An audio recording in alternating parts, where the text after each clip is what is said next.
Search کے حوالے سے تھا کہ کلینکل ٹرائلز جو ہوتے ہیں اور ان میں بیسکلی جب میڈیکیشن دی جاتی ہے یا ان کو پلاسیبو دیا جاتا ہے تو ان کو پتہ نہیں ہوتا کہ وہ کس چیز کی بنی ہوئی ہے یا ان کو وہ کس لیے مل رہی ہے.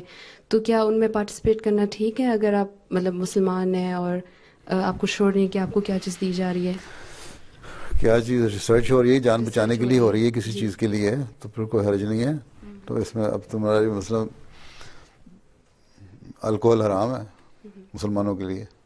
تمہاری ہومیوپیتھی کی جو دوائیاں ہیں ان میں 60-70% الکوہل ہوتی ہے لے کھاتی ہے نا. جی جی بس پھر ریسرچ میں بھی نہیں جا سکتی. صحیح ہے.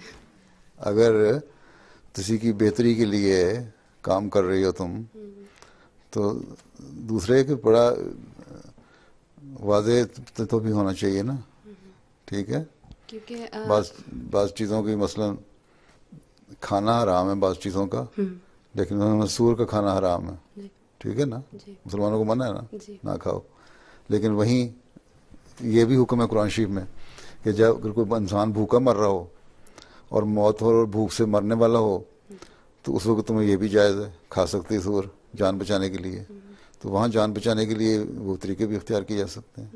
ٹھیک ہے. کیونکہ اکثر یہ اسلام منع کرتا ہے بعض چیزوں سے اس کی برائیوں سے جی لیکن جب اضطراری کیفیت ہو جائے ایسی کیفیت ہو جائے جہاں جان کا خطرہ پڑ جائے وہاں یہ چیزوں کو استعمال کیا جا سکتا ہے. لیکن یہ نہیں عادت ڈال لو.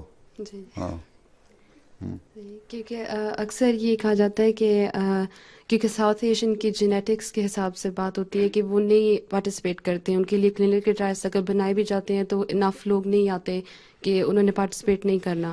تو اگر ریلیجن نہیں روکتا تو پھر اور کوئی وجہ ویسے بنتی نہیں ہے. کلینکل ٹرائلس ہوتے ہیں دنیا میں کر رہی ہو. اب جتنے ٹرائل ہوتے ہیں کون دیکھ رہا ہوتا ہے. سوال ہے ایک تو ترقی یافتہ نہیں بیکورڈ لوگ ہیں یا پورے ڈیولپ ملک نہیں ہیں جو ان میں ریسرچ ویسی اس طرح نہیں ہوتی اور جہاں ہوتی ہے وہ کر رہے ہوتے ہیں. کوئی نہیں روکتا اس کی صرف یہ ایک ریزن نہیں ہے کہ جی اس کلینکل ٹرائل میں کیونکہ بعض ایسی چیزیں استعمال ہو جاتی ہیں جو حرام ہے اس لیے نہیں آتے. اس لیے کہ وہاں ریسرچ ہوتی ہی نہیں. جہاں ہوتی ہے وہ کر رہے ہیں.